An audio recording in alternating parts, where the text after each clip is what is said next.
Olá, eu sou a Rita, bem-vindos à minha cozinha. Hoje eu vou partilhar com vocês uma receita que é muito especial para mim. Aliás, durante todo este mês, todas as receitas que eu vou partilhar vão ser bastante especiais, porque elas vêm todas aqui deste caderninho. E este caderninho é o caderno de receitas da minha mãe, que lhe foi oferecido quando ela tinha 15 anos, e é aqui que estão as receitas todas da minha infância e as receitas que eu cresci a comer. Outro dia eu tive aqui um novo incidente com umas compras online. Eu queria comprar 4 cenouras, comprei acidentalmente 4 kg de cenoura. Claro que tinha que fazer receitas com cenoura e lembrei-me logo de partilhar com vocês o bolo de cenoura que está aqui neste caderninho e que é provavelmente dos bolos que eu mais comi na minha infância. Quando pedi o caderno emprestado à minha mãe, comecei a folhear e deparei-me com outras receitas de bolos que eu também já tinha saudades e que achei que vocês também iam ficar a gostar de conhecer. Então resolvi que durante o mês de maio vou fazer 4 bolos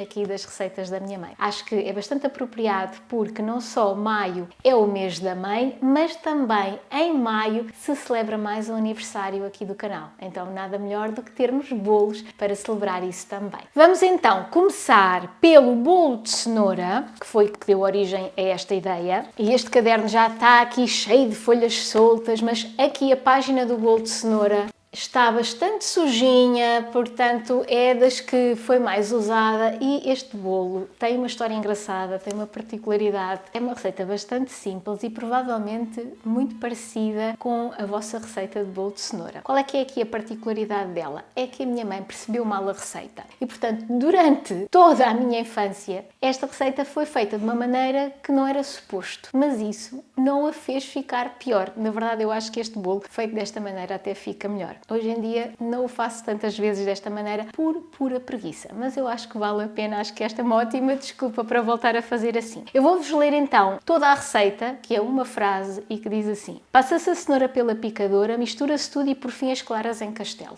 É isto a receita, não há tempos de forno, não há nada. E a minha mãe assentou esta receita, que eu não sei de onde é que veio, e na cabeça dela as cenouras eram cozidas. Não lhe passou pela cabeça que as cenouras fossem cruas. E se vocês fazem bolo de cenoura, muito provavelmente fazem com as cenouras cruas. Eu própria tenho aqui várias receitas de bolo de cenoura e todos são com a cenoura crua. Então, durante a minha infância toda, eu lembro-me da minha mãe a cozer a cenoura e a passá-la pelo passe-vite. À medida que eu fui crescendo, esta tarefa de passar a cenoura pelo passe-vite para a transformar em puré, era eu que fazia. Portanto, muitas recordações eu tenho deste bolo. Estou muito entusiasmada para o fazer desta maneira, para o partilhar com vocês, porque eu acho que esta cenoura cozida dá uma textura ao bolo, torna-o mais cremoso e eu acho que vale muito a pena experimentá-lo desta maneira.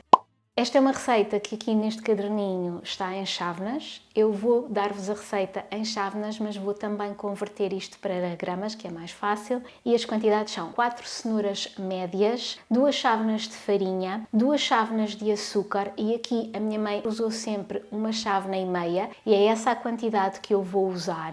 Meia chávena de óleo, 2 colheres de chá de fermento e 4 ovos. Vamos a isso.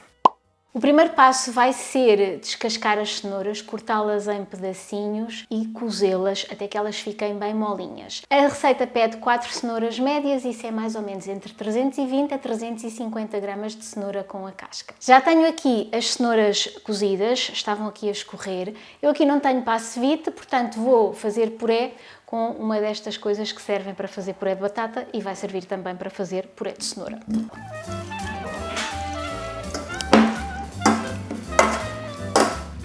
Puré prontinho, vamos reservar. Entretanto, também já liguei o forno a 180 graus. Vamos começar a fazer a massa e vamos começar por separar os ovos, gemas na tigela grande, claras nesta para batermos em castelo.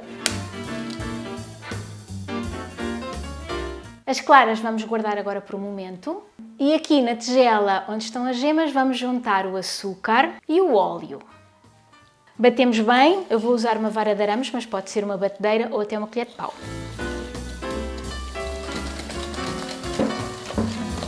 Um minutinho é suficiente, agora entra a estrela do bolo, que é a cenoura, neste caso aqui o puré de cenoura, que já está praticamente frio, e batemos mais um minutinho. como claramente aquele esmagador não faz um tão bom trabalho como o Passevite, eu lembro-me que esta massa ficava super lisinha e não é o caso, por isso fui buscar uma varinha mágica e vou dar aqui um toquezinho para que isto fique mais uniforme.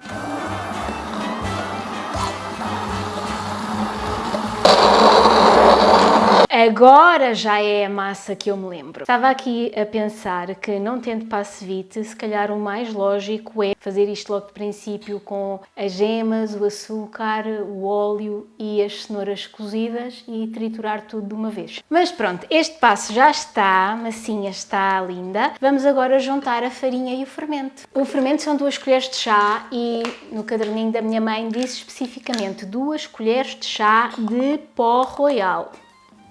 Eu adoro esta maneira de escrever receitas. Envolvemos bem.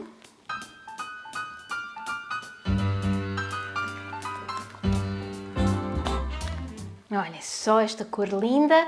Agora vamos bater aquelas claras em castelo e depois é só envolver delicadamente aqui na massa.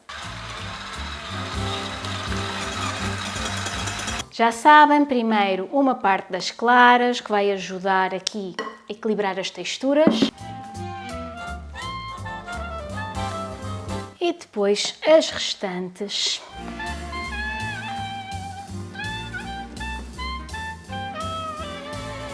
Olhem só que massa mais linda. E agora vamos então colocar numa forma, levar ao forno. E na minha casa este bolo era sempre cozido num tabuleiro e depois cortado assim em quadradinhos. É assim que eu vou fazer hoje, mas podem obviamente cozer esta massa em formas do formato que vocês quiserem. Eu vou usar este tabuleiro que tem 30 por 20 centímetros.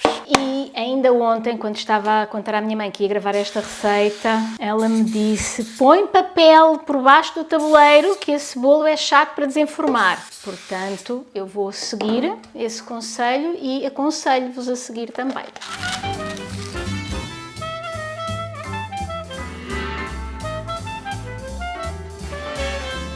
Aqui está o bolo, cheiroso, maravilhoso, cozido. Ele esteve no forno 25 minutos e este podia ser o final da receita. Vocês podem servir assim o bolo simples, que ele é ótimo, mas nós fazemos sempre uma cobertura de chocolate, que está aqui também na receita e que leva 2 colheres de sopa de chocolate em pó, 5 colheres de sopa de açúcar, 2 colheres de sopa de leite e 2 colheres de sopa de manteiga. Vamos levar isto tudo numa frigideira ou num tacho em lume médio, mexer sempre, deixar ferver 1 minutinho e depois coloca-se por cima do bolo quando o bolo estiver quase frio. Esta cobertura fica assim mesmo, bem líquida.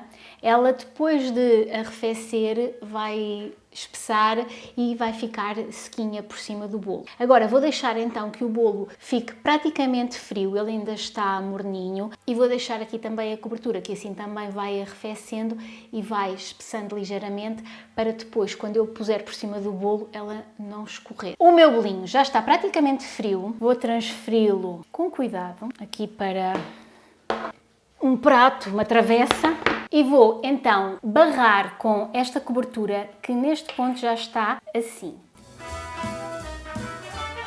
Só aqui na partezinha do topo. E isto é suposto ser assim mesmo uma capinha fininha, mas obviamente que se quiserem mais, sintam-se à vontade para duplicar ou triplicar a quantidade dos ingredientes. E está, digam lá, não tem mesmo ar daqueles bolos bons de mãe?